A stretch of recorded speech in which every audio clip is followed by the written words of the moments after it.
하나님의 말씀 봉독하겠습니다. 사무엘상 21장 10절에서 22장 2절까지의 말씀입니다. 구약성경 445면에 있습니다.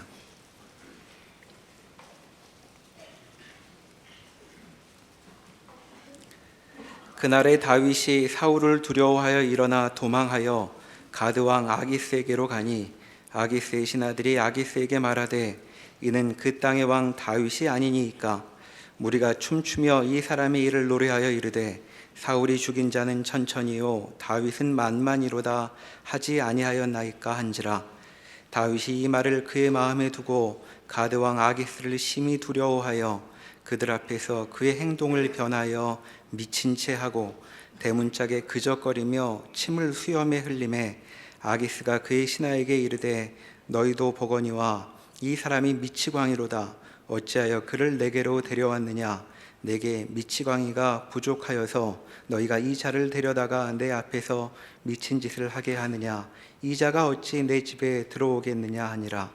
그러므로 다윗이 그곳을 떠나 아둘람굴로 도망하매 그의 형제와 아버지의 온 집이 듣고 그리로 내려가서 그에게 이르렀고 환난당한 모든 자와 빚진 모든 자와 마음이 원통한 자가 다 그에게로 모였고 그는 그들의 우두머리가 되었는데 그와 함께한 자가 400명 가량이었더라.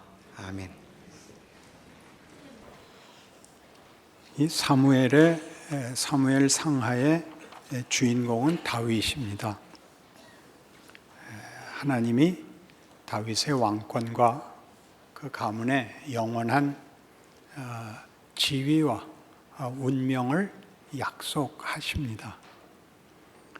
우리의 관심은 사울은 왜 하나님이 지목하여 기름을 부었는데 실패하고 다윗은 어떻게 그 영원한 왕권을 약속받게 됐는가 하는 그 대조를, 비교를 또는 차이를 알고 싶습니다. 우리가 다윗을 좋아하는 여러 이유는 이런 결과적인 운명 때문에 나뉘는 것이지요. 그리고 다윗에게서 그 이유를 찾으려고 합니다. 어떻게 하면 다윗 같은 승리, 성공, 영광, 운명을 가질 수 있는가 하는 것이 우리의 관심입니다. 그러나 자세히 살펴보시면 다윗의 인생은 그렇게 위대하지 않습니다. 우리가 다윗을 위대하게 보는 것은 위대하다고 선입관을 가지는 탓입니다. 그의 생애는 사울보다 그렇게 크게 나아 보이지 않습니다. 그런데 다윗은 그 나은 사람으로, 위대한 사람으로 성경이 취급하고 있는 것도 사실입니다. 거기를 우리가 이제 적극적으로 세밀히 살펴보아야 하나님의 일하심과 우리의 인생이 이해가 되고 살아낼 수 있게 됩니다. 사울은 사실상 폐위되었지만 하나님은 사울을 아직 죽이지 않습니다. 그는 사무엘상 끝에 가야 죽습니다. 그때까지 실제적으로 뒤를 잇게 된 다윗이 기름 부음을 받고 사울 휘하에서 그의 부하로 있다가 그 다음에 이제 시기를 당하여 사울에게 쫓기게 됩니다. 긴 세월을 다윗은 이 쫓기는 자가 되고 고단한 인생을 살게 됩니다. 다윗의 이 생애를 어떻게 이해해야 되느냐 하는 문제가 다윗을 성경이 내세워서 하고 싶은 진정한 내용일 텐데, 결론적으로 얘기하자면 다윗의 생애에는 하나님의 은혜가 담기는 생애인 것을 증언합니다. 은혜를 만드는 것이 아니라, 은혜를 보상받는 것도 아니라 은혜가 담깁니다. 그럼 사울은 뭐냐? 사울은 우리가 잘 아는 대로 사무엘상 15장에서 거역하여 아말렉 왕 아각을 죽이고 아말렉을 진멸하라는 명령을 불순종하여 폐위된 사건에서 보여주듯이 그는 순종치 않은 사람, 하나님으로부터 내용이 담기지 않는 사람, 그 사람의 생애 속에 담은 것은 자기가 만든 것이 전부인 사람, 그것이 사울입니다. 그러니까 사울은 그의 인생에서 마주치는 모든 문제 속에서 인간이 할 수 있는 것을 한 사람, 인간이 가진 최선을 다한 사람, 그 최선이 결국은 폭력이고 보복이고 저주고 사망에 불과한 것을 보여주는 사람이고, 다윗은 하나님이 함께 하시면 하나님으로부터 나가는 것은 무엇인가?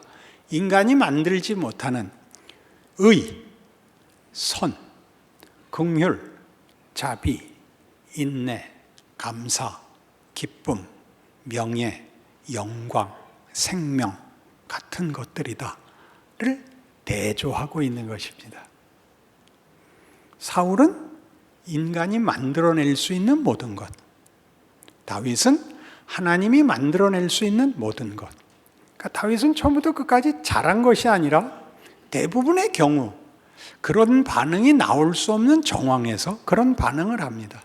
대표적으로는 사울을 2번이나 죽일 수 있었으나 살려주는 것, 좋은 말 하는 것, 사울과 그의 아들 요나단의 죽음을 애도하는 것, 이런 모든 것들은 인간이 만들어낼 수 없는 것, 하나님의 자기 증언에 해당하는 것입니다. 둘을 대조하고 있죠. 구체적인 예를 봅시다. 오늘 본문에 보면 사무엘상 21장은 다윗이 이제 사울을 피하여 도망가는 그 첫 장면이 나오는데, 노비라는 땅으로 도망을 가서 아히멜렉 제사장에게 도움을 청하는 사건입니다.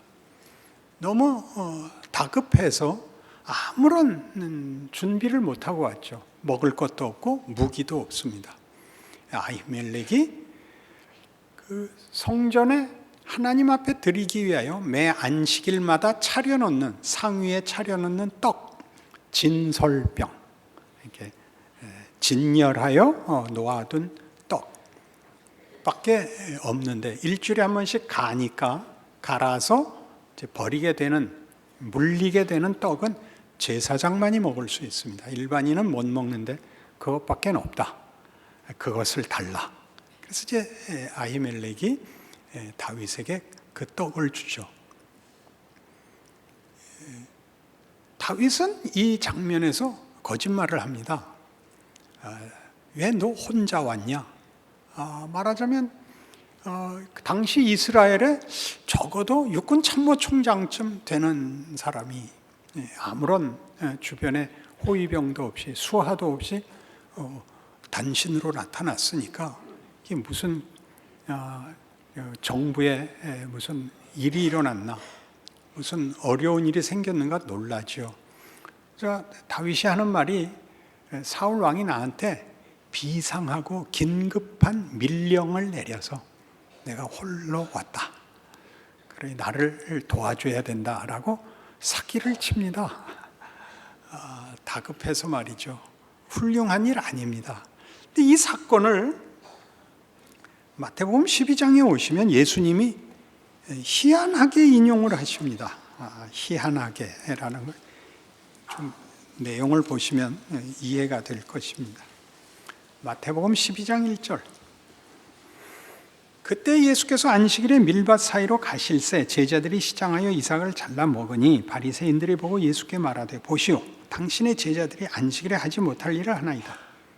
예수께서 이르시되, 다윗이 자기와 그 함께한 자들이 시장할 때 한 일을 잊지 못하였느냐?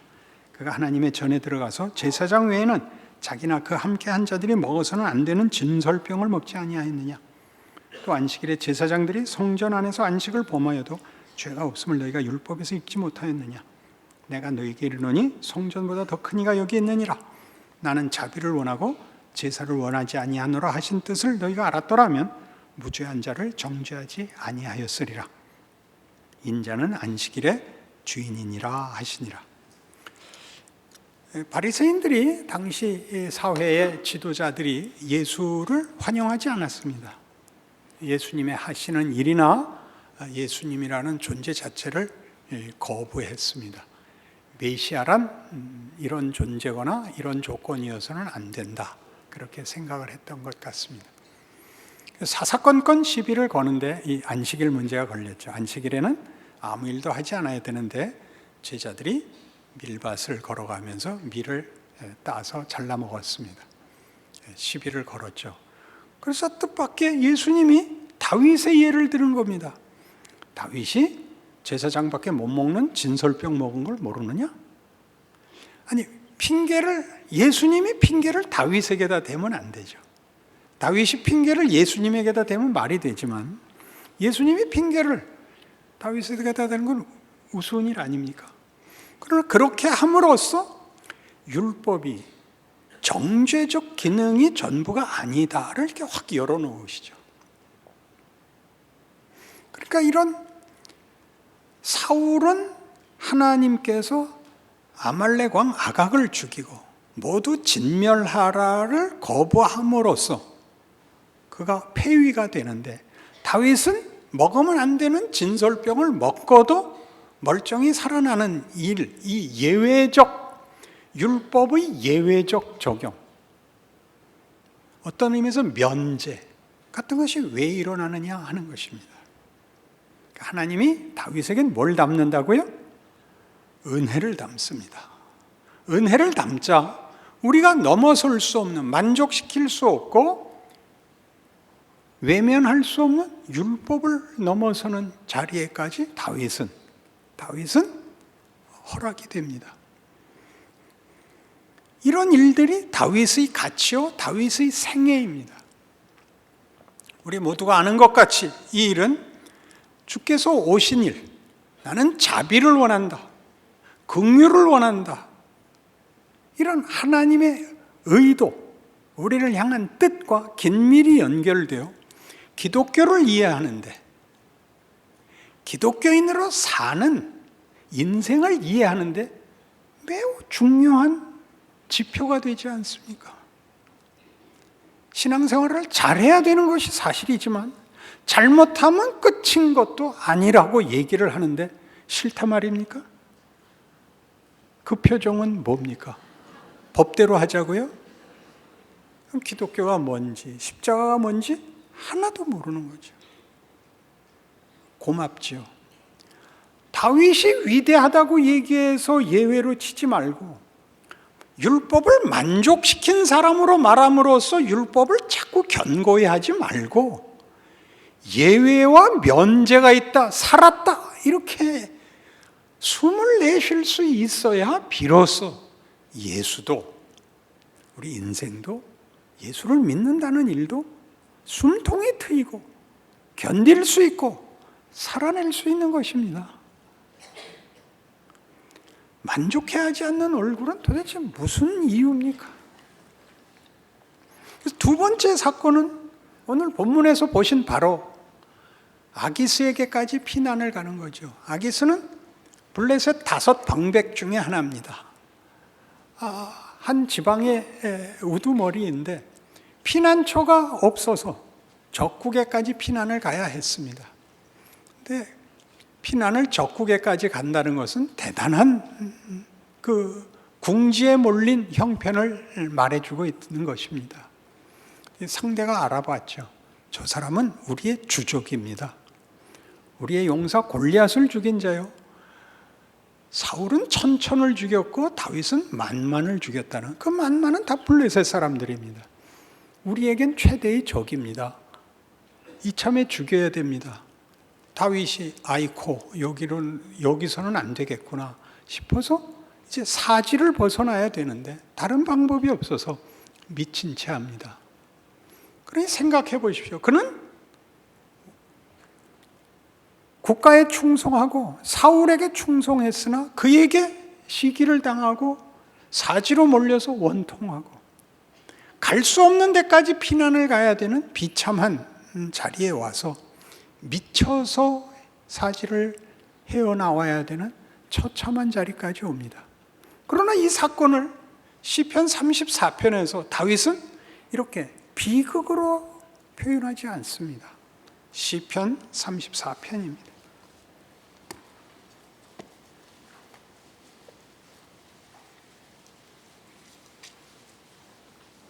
시편 34편은 괄호에 그 제목이 붙어 있죠. 다윗이 아비멜렉 앞에서 미친 채 하다가 쫓겨나서 지은 시입니다. 내가 여호와를 항상 송축하며 내 입술로 항상 주를 찬양하리이다. 내 영혼이 여호와를 자랑하리니 곤고한 자들이 이를 듣고 기뻐하리로다. 나와 함께 여호와를 광대하시다 하며 함께 그의 이름을 높이세. 내가 여호와께 간구하며 내게 응답하시고 내 모든 두려움에서 나를 건지셨도다. 그들이 주를 앙망하고 광채를 내었으니 그들의 얼굴은 부끄럽지 아니하리로다.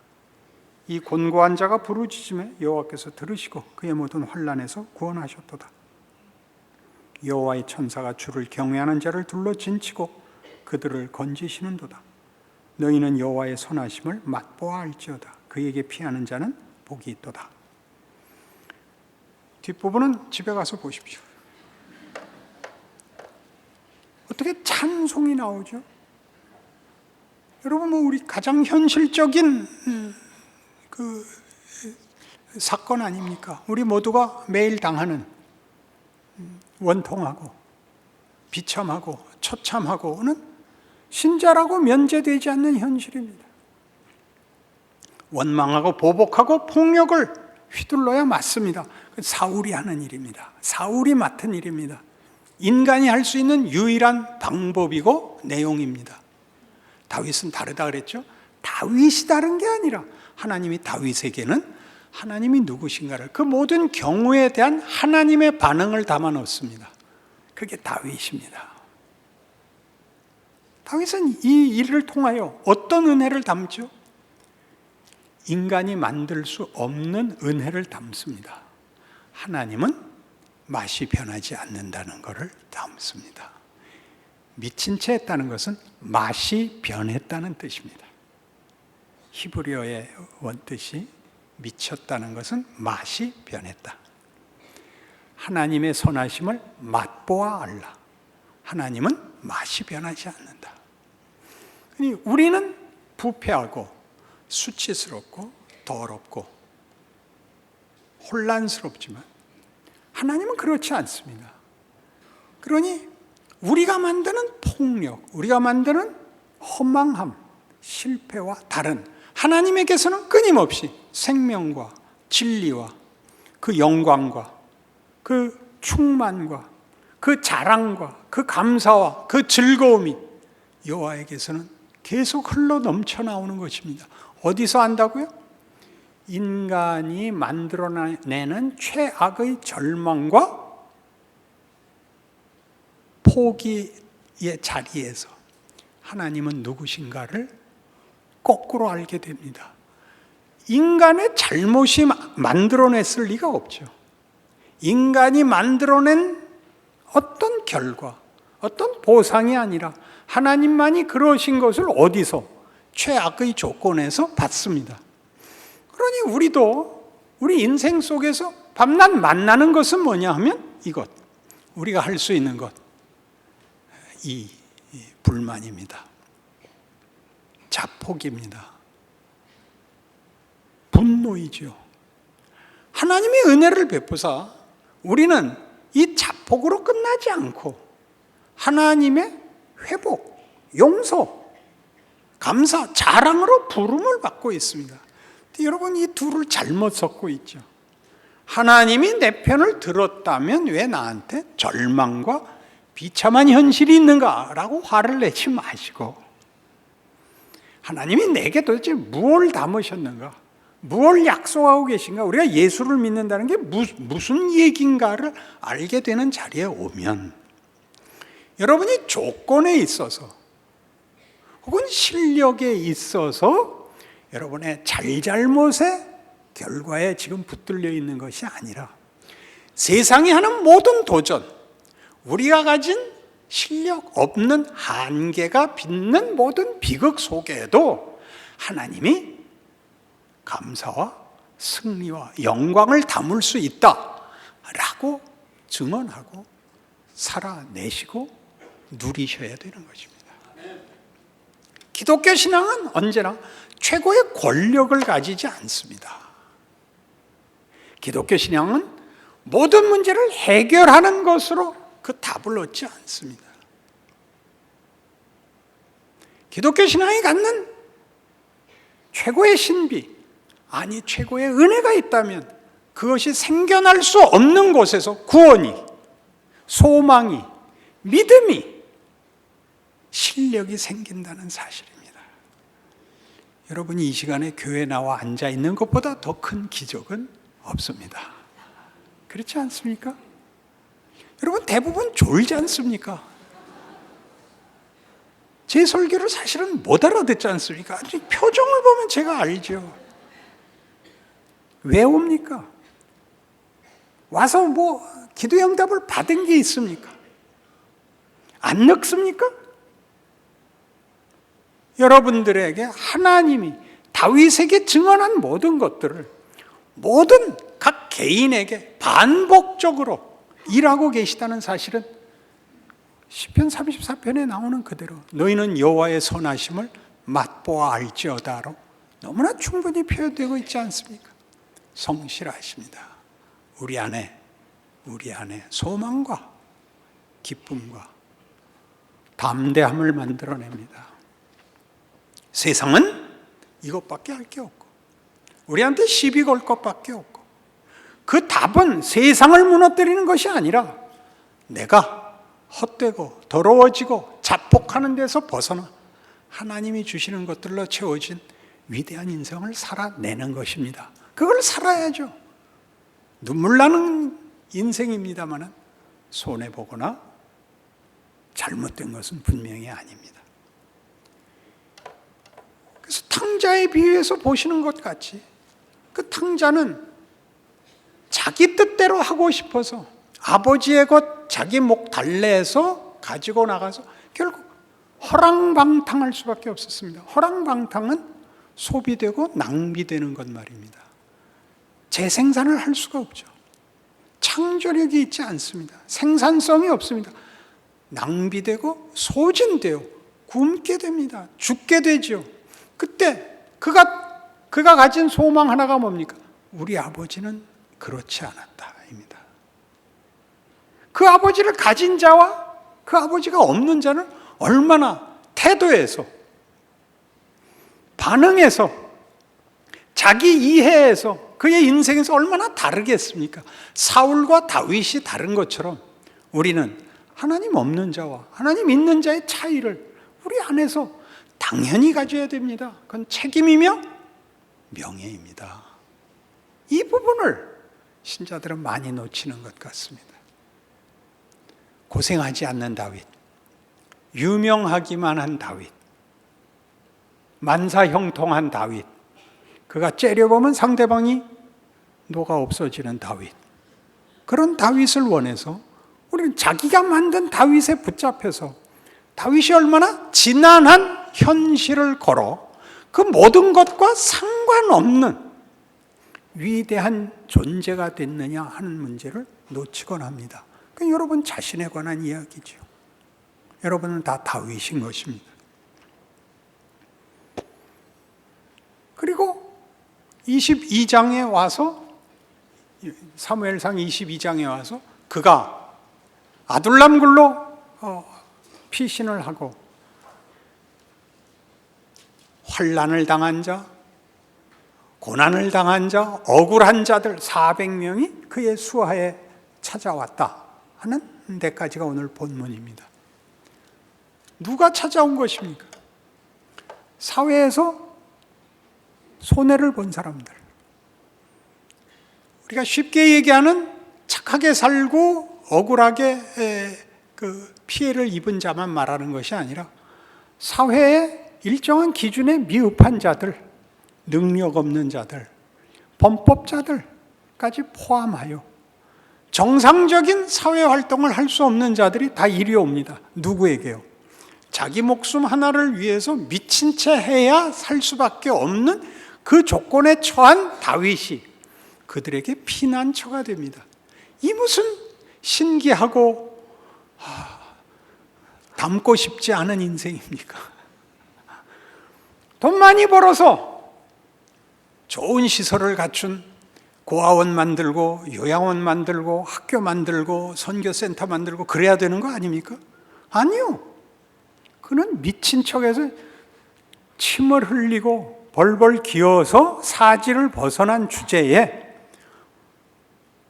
아무도 돌볼 수 없는 자들의 피난처가, 위로자가, 보호자가 됩니다. 이런 기가 막힌 인생이 있습니까? 하나님이 실제로 그렇게 하십니다. 우리는 예수님의 오심이 이 바로 다윗의 지금의 상황과 방불한 것을 봅니다. 마태복음 4장이죠.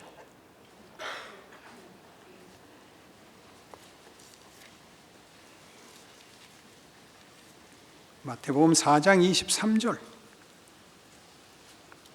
예수께서 온 갈릴리에 두루 다니사 그들의 회당에서 가르치시며 천국 복음을 전파하시며 백성 중에 모든 병과 모든 약한 것을 고치시니 그의 소문이 온 수리아에 퍼진지라.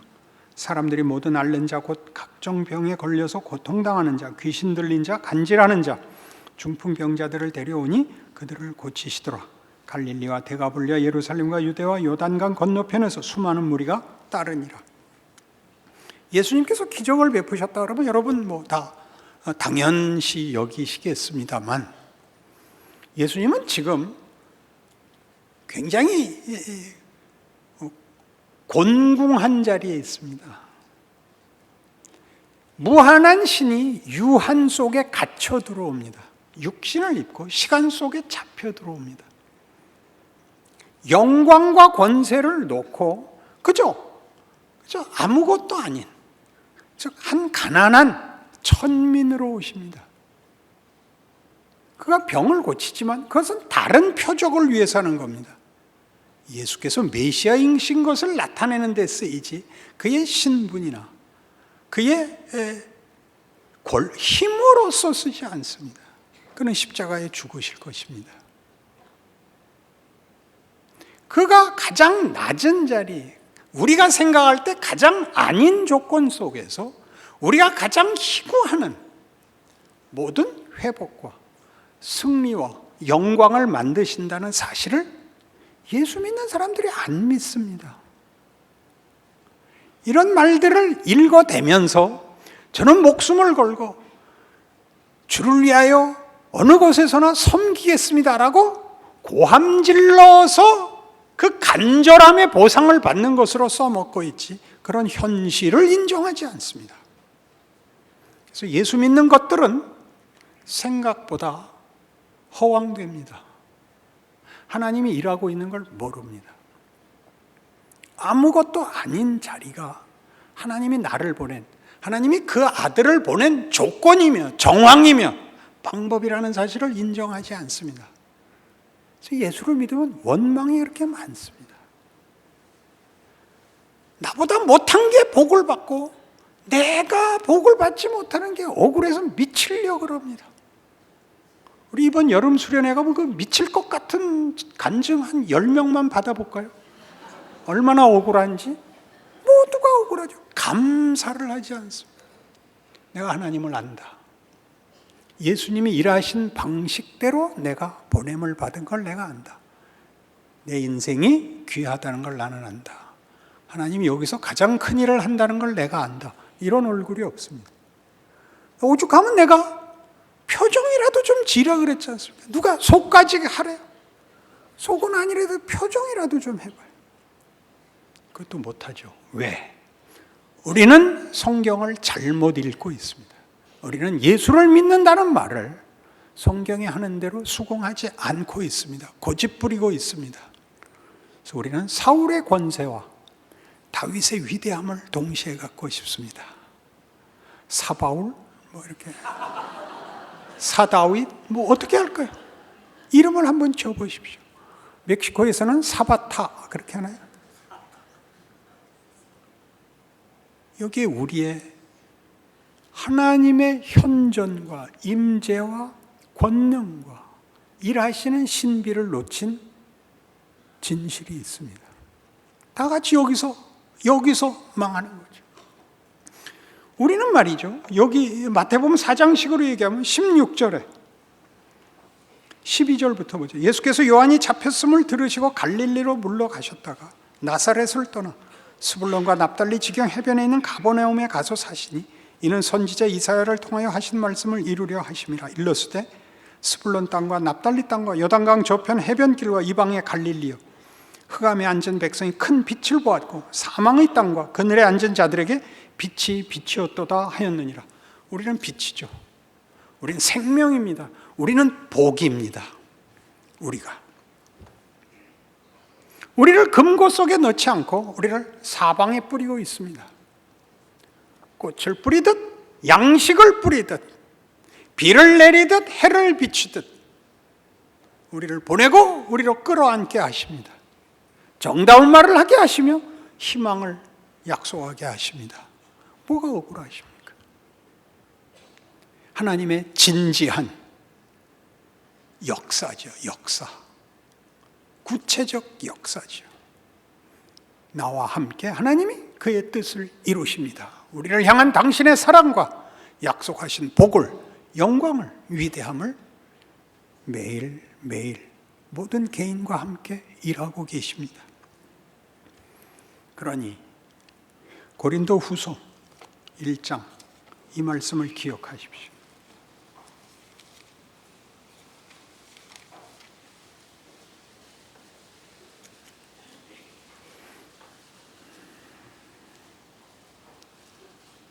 고린도 후서 1장 19절. 우리 곧 나와 실루아누와 디모데로 말미암아 너희 가운데 전파된 하나님의 아들 예수 그리스도는 예하고 아니라함이 되지 아니하셨으니 그에게는 예만 되었느니라. 하나님의 약속은 얼마든지 그리스도 안에서 예가 되니 그런즉 그로 말미암아 우리가 아멘하여 하나님께 영광을 돌리게 되느니라. 여기서 예는 긍정을 말합니다. 긍정. 예수에게서는 모든 일에 반전이 가능하답니다. 여기에 반전은 은혜로 대변되는 것 같이, 여기 긍정으로 대변되는 것 같이 승리와 회복을 말하는 것입니다. 예수로 말미암는 반전, 예수로 말미암는 기적은 얼마든지 하나님이 약속하신 복과 영광과 명예로 예수가 적용됩니다. 그러니 다윗의 생애를 보면서 여러분이 기억하실 것은, 다윗은 사울과 뭐가 다르냐? 사울은 자기에게 일어나는 인생에서 인간이 할 수 있는 반응을 한 사람입니다. 그러자 거기에는 온갖 치사한 것만 나열될 뿐이었습니다. 여러분이 인생을 살면서 확인한 바와 같이 세상은 만만치 않고 어느 사람도 만만한 사람은 없습니다. 강한 자가 힘으로 자신의 폭력을 유지하고 있다면 우리가 보기에 약한 자는 독을 갖고 있습니다. 어느 것 하나 쉽지 않습니다. 그래서 예수를 믿는 사람도 세상을 살아가는 동안은 최소한 독은 갖고 있는 사람으로 살아야 된다. 그렇게 우리도 다 알고 있습니다. 그래서 십자가가 말하자면 그 십자가 끝에 독침을 발라놨죠. 그러니까 말 안 들으면 찌를 겁니다. 우리 모두가 그걸 당연시하고 살고 있습니다. 근데 다윗에게서는 뭘 하느냐? 작가가 대사를 주는 거죠. 드라마에서 하나는 지가 하고 싶은 대로 말을 하게 놔뒀고, 하나는 그땐 이 말을 해라, 그땐 이렇게 생각을 해라, 그땐 이렇게 대처해라 라고 대사를 준 겁니다. 그래서 우리는 좋은 영화, 좋은 드라마를 볼 때 주인공의 위대함을 보고 저 사람 참 멋있다라고 하다가 나중에 아는 게 있죠. 이 작품을 쓴 작가는 대단해. 그런 말을 하게 되는 것입니다. 작가가 써준 겁니다. 누구죠? 하나님이십니다. 하나님이 다윗을 통하여 준 대사들, 다윗의 입술과 인생을 통하여 담아낸 은혜들은 우리가 보기에도 인간이 만들어낸 것과 대조하여 이쪽에만 가치가 있습니다. 여기에 명예가 있습니다. 그게 다윗의 생애죠. 예수님이 오셔서 우리에게 만들어내신 일입니다. 그 인생을 사십시오. 성경이 이렇게 얘기합니다. 로마서 8장 31절 이하에 의하면 그런즉 우리가 무슨 말 하리요? 하나님이 우리 편을 들면 무엇이 겁이 나리요? 우리를 위하여 그 아들을 아끼지 아니하고 내어주시니가 그 아들과 함께 모든 것을 우리에게 은사로 주지 아니하시겠느냐? 우리를 위하여 죽으시고 살아나시고 하늘 보좌에 앉으시니가 예수 아니냐? 그 예수는 우리를 위하여 기도하시는 자이시니라. 그러니 이 모든 격려들이 무슨 말을 하는 건지, 무엇을 조건으로 삼고 있는지 기억하셔서 여러분의 그 비명과 그 원망이 쏟아져 나오는 현실이 하나님이 뭘 하는 자리인지 아셔야 됩니다.